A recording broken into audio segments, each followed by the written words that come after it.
Vsak, ki upravlja intervjuje, si želi na drugi strani nekoga, ki ve, o čem govori, nekoga, ki ima neko vlogo v družbi, ki ima zanimive zgodbe in to naša gostja tudi je in ima. V našem studiu predsednica Republike Slovenije Nataša Pirc Musar, dobrodošli.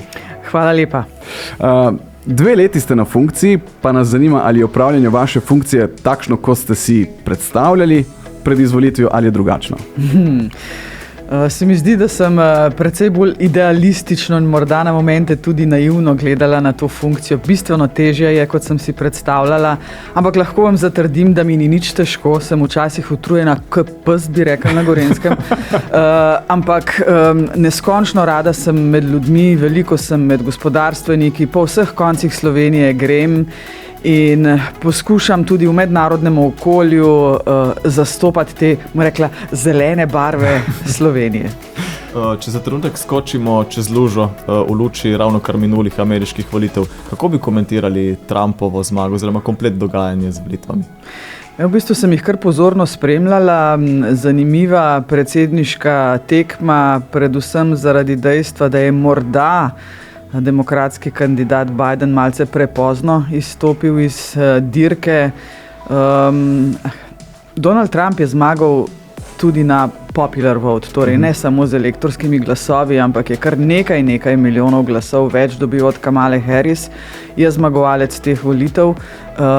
Evropska unija bo morala sodelovati z Združenimi državami Amerike. Veste, pravzaprav je čisto vseeno, kdo je predsednik, če bo to sodelovanje še naprej na takšnem nivoju, kot si ga v zavezništvu želimo. In ne nazadnje sem večkrat opozorila, tudi ko se pogovarjam s politiki, da je tudi v času predsedovanja enega predsednika vedno treba sodelovati z republikanci in demokrati. To je dejstvo. Že ko govorimo torej o ameriških volitvah, bili ste včasih tudi odvetnica Melanie Trump, to drži? Seveda. Ste še v stikih z njo? Sem. In o čem se pogovarjate, naprimer, ste v rednih stikih, ste v mesečnih, tedenskih? Ne, to je čestitava si za rojstni dan, za novo leto. Zdaj sem seveda obema in gospodu Trumpu in gospe Trump čestitala za zmago na volitvah. Gospa Melania Trump bo seveda spet prva dama, že iz prvega mandata predsednika Trumpa se jo seveda še kako dobro spomnim, takrat sem jo tudi zastopala in mislim, da bo odlična prva dama in vesela sem, no, da Baron govori slovensko, vem, da govori slovensko in da imajo nek odnos do te naše domovine. Ne nazadnje, veste, sem tudi takoj po volitvah govorila s predsednikom Trumpom in lahko omenim, da mi je rekel, pozdravite vse moje Slovence. In sem rekla, seveda, z veseljem in evo, danes izkoriščam priložnost. Gospod Trump nas vse skupaj lepo pozdravlja. Pošiljamo pozdrav nazaj v Ameriko. Hvala lepa, bom prenesla. Sicer mi smo ena redkih držav žensko predsednico. Je to kdaj vam predstavljalo kakršnokoli težavo na kakršnemkoli področju, da ste ženska predsednica? O, da. Predvsem v predvolilni tekmi mi ni bilo lahko, takrat je bilo pravzaprav najtežje. Zdaj morda malce lažje, ker vendarle, ko prideš na pozicijo, je najprej spoštovanje do funkcije. To moram poudariti in ga v velikem obsegu in praktično skoraj povsod tudi dobim. Zakaj nam je pa težje? Težje zato, ker nas je tako zelo malo. V Evropski uniji smo samo še 3. Grčija, Malta in Slovenija. V širši Evropi moldavska predsednica ponovno dobila nov mandat, Maja Sandu, nova predsednica, ženska na Islandiji, v Gruziji še vedno ženska predsednica in na Kosovu. Ampak veste, po celem svetu nas je pa samo 17. Skratka, smo ena taka redka dobrina, ampak vendarle držimo skupaj, tudi zaradi tega se rada lotevam teh ženskih tem. Namreč zelo se zavedam dejstva, da smo političarke, predvsem pa tiste na najvišjih položajih, tiste, ki tlakujemo pot dekletom in ženskam za nami. Jaz bi si želela, da bo v politiki tudi v prihodnosti več žensk. Se v Sloveniji, veste, ni tako slabo, ne? Leto 2022 je bilo prelomno leto. prva predsednica parlamenta, prva zunanja ministrica, ne nazadnje tudi prva državna odvetnica, še kje se ženske najdemo in upam, da se bo ta trend nadaljeval, vsaj do tiste gender parity, kot v angleščini radi rečemo, da nas bo res 50-50. Namreč vsaka država, vsaka družba je zelo nespametna, če zanemari polovico svojega potenciala, kar ženske seveda predstavljajo. Ampak mene zanima, zakaj pa je tako? Ja, ko bi jaz vedela. Ko bi jaz vedela, zakaj je to tako. Nekako je seveda stvar tudi tako imenovanih politik, ki morajo iti naproti enakosti v spolih.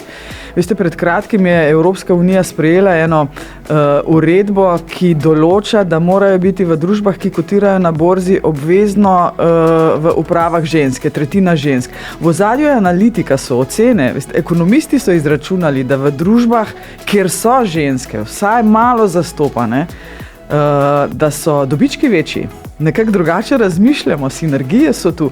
Skratka, če ne gre drugače in zaenkrat ne gre drugače, je treba s tako imenovano pozitivno diskriminacijo pač doseči, da se bomo nekje enkrat morda približali temu idealu. Če ne bomo naredili nič, so v Organizaciji Združenih narodov izračunali, da bomo potrebovali še 140 let, ampak jaz nimam tega časa.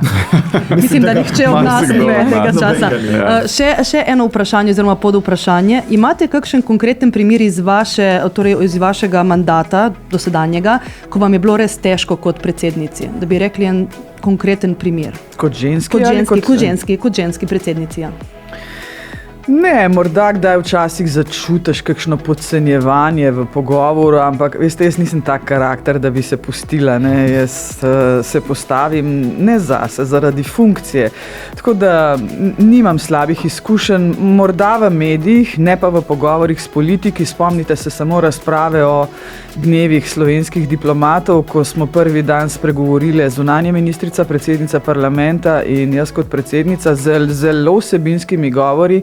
In potem je bil naslednji dan naslov, mislim, da v časniku Delo, po ženskem nagovoru konkretne vsebine strani predsednika vlade. To se mi pa zdelo, poprostite, a ste prebrali govore?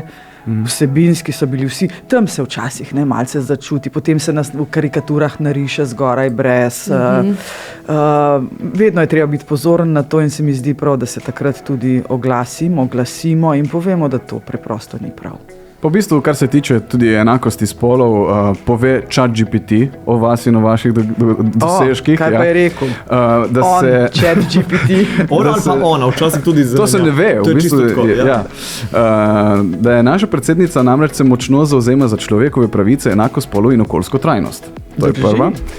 Je odločna zagovornica pravne države in transparentnosti v politiki. Drži. In še ena, kot predsednica se osredotoča na povezovanje različnih družbenih skupin in izboljšanje dialoga med politiko in državljani.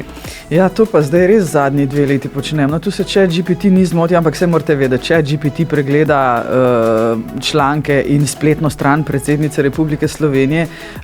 Je pa treba reči, da včasih zelo halucinira. Tokrat vidim, da se ni zmotil, ampak še kakšne pol leta nazaj, če si ga vprašal, kdo je predsednik Republike Slovenije, vztrajno zatrjeval, da je to Borut Pahor. No, zdaj so posodobili, podatkovna skladišča ozadje. Ja, to so moje teme, seveda so zapisane na svetovnem spletu. Vas je torej dobro opisal? Je. Ga ne bomo kregali, tokrat ne. Pogosto se znajdemo tudi v tem položaju. Zdaj mogoče vprašanje za nekdanjo novinarko Natašo Pirc-Musar. Še vedno je duša novinarska. Žilica še vedno zelo živa. Kaj menite v trenutnem slovenskem političnem prostoru, političnem pa tudi splošnem, o svobodi oziroma o cenzuri medijev? Je to neka taka stvar, s katero bi se, ki v bistvu niti ni neka problematika, to je nekaj, na čemer bi lahko še precej delali? Se vam zdi, da ni problematično? Meni zdaj jaz vprašam vas. Meni se zdi, da je, ampak meni se zdi zelo problematično stanje v slovenskih medijih.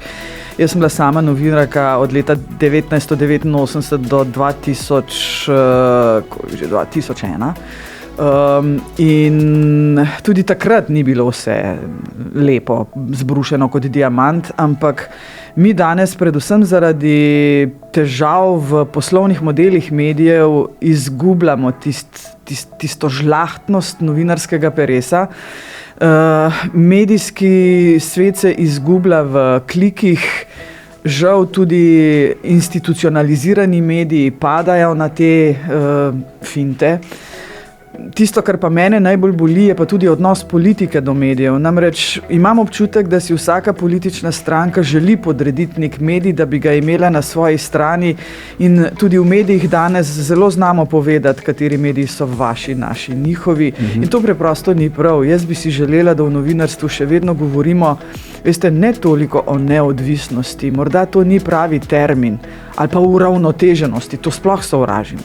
Treba je veliko več govoriti o profesionalnosti novinarskega dela in novinarjem pri tem pomagati, ampak žal smernice in trendi po mojem mnenju ne gredo v pravo smer. Pa je mogoče, tukaj država tista, ki lahko stopi naproti novinarstvu, ali je tukaj mogoče neka povezava, ki se lahko zgodi? Ali? Država z določenimi politikami, ne pa politike in politične stranke. Tu je treba res zelo, zelo ločiti. Sej Ministrstvo za kulturo pod vsakokratno oblastjo ima nekaj vzvodov, da financira projekte, ki sicer niso tržno zanimivi. Jaz mislim, da je s to politiko absolutno treba nadaljevati. Zelo previdno in s tresočo roko pa bi jaz rekla politične stranke stran od medijev.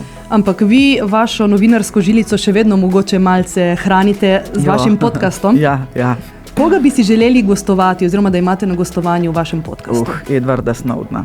Okay. Ja, tega gospoda bi pa res enkrat rada srečala v živo, namreč v tistih časih, ko je on razkril, kar se je dogajalo v Združenih državah Amerike na področju pridobivanja enormnih baz podatkov praktično vseh prebivalcev tega planeta, sem jaz dobila to priložnost in bila del skupine, ki se je šla pogajati z Nacionalno varnostno agencijo v Združene države Amerike kot strokovnjakinja za varstvo osebnih podatkov.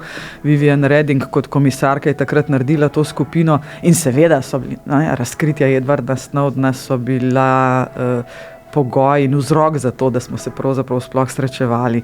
Tako da keep on dreaming, naj naprej sanjam po moje o tem srečanju. Ja, sej je lepo sanjati in razmišljati predvsem o takih lepih zadevah. Ko ste vstopili v studio, ste vprašali po eni glasbeni želji. Ja, Rudi Bučar. Kadarkoli se pripeljem na Primorsko, že na Črnem Kalu, jaz tega Rudija začutim in res lepo prosim. Bo izredno vesel. Ta njegov komad iz, kaj je bila? Z Melodij morja in sonca. Rudi Bučar sem znala jaz iz Frčafelm in Radio Kapris. Rudi Bučar na Radio Kapris v družbi jutranje ekipe in predsednice naše države Nataše Pirc Musar. In ko smo že naredili to kuliso, tako bolj našo istrsko obalno, torej, ali kdaj dopustujete na našem koncu Slovenije? Kdaj ste nazadnje skočili v našo morje? Morje skočim, če ima več kot 27 stopinj. Ampak letos je bila ta priložnost. Je bila. Kje je pa zgornja meja? Spodnja 27, kje je zgornja? Ali je ni, neomejeno? Ne, vse je dobro, 32 se že kuhaš, ne? No, si to bi zelo, 32, ok. To je ta, ajde, recimo med 27. Okay. Pa ne vem, če sem letos bila kaj ravno na Slovenskem. Bila sem na obali, ampak v morje pa nisem skočila. Pa ste že naši, ker v bistvu domačini tudi zelo malo. Čeprav ponovadi tisti, ki z hladnih delov prihajamo, grejo tudi v kakšno hladnejšo vodo, ampak jaz imam očitno malo tega mediteranskega temperamenta pa DNK-ja, tako da čeprav prihajam izpod Kamniško-Savinskih Alp, ne grem v mrzlo vodo. Tudi ko ste prišli k nam, vas vedno spremlja varnostna služba, določeni protokoli morajo potekati, da sploh pridete na določeno mesto. A se vam je bilo na to težko navaditi? Ja. Veste, ko celo življenje nisi pod nadzorom varnosti, jaz nikoli nisem bila varovana oseba, to je bilo zame nekaj povsem novega, težko sem se navadila na to, ampak zaradi profesionalnosti mojih varnostnikov in ene varnostnice, imam eno damo, sem prosila za njo in sem jo dobila, mi je vse lažje in lažje. Navadili smo se drug na drugega, ampak zadnjič, če lahko omenim konkurenčen medij, Robert Roškar je bil pri meni v pisarni in me vprašal, gospa predsednica, a sploh lahko še kam greste sami? In sem rekla, ja, v internet shopping. A res? Ker to je bilo še eno pod vprašanje v bistvu naše. A si zdaj privoščite shopping, kot v starih časih, torej vrečke, trgovine pa? Zelo redko, zdaj v bistvu časa tudi manj za to, ampak v tem realnem svetu, torej izven digitalnega, so moji fantje in dekle vedno ob meni. Ja. Mogoče še sklenemo misel, glede na to, da smo v zadnjih izdihljajih meseca novembra in se približujemo prazničnem decembru in letu 2025. Kakšna je vaša želja za državljane in državljanke? Ja, sej novoletno poslanico ravno pripravljam skupaj s sodelavci, ampak jaz si res želim več strpnosti. Solidarni itak smo, to je bila beseda leta ob lanskoletnih poplavah. Ne zameriti nikoli sočloveku tako zelo, da se z njim naslednji dan ne bi pogovarjal. Morda to še bolj velja za politiko, ampak res si želim prijateljstva. Jaz to vidim, ko sem med ljudmi. Mene ljudje napolnijo z eno energijo in s tem te lahko napolni samo prijazen človek, sočlovek. In jaz še vedno verjamem, da je po svetu in tudi v Sloveniji več dobrih kot slabih ljudi. Gospa predsednica, najlepša hvala za vaš čas, da ste se oglasili v našem studiu. Smo veseli, da vam je studio tudi zelo všeč, tako da boste lahko še večkrat prišli k nam na obisk. Najlepša hvala za obisk. Hvala vam za povabilo in za res iskriv pogovor. Žiga, Manca in Aljaž.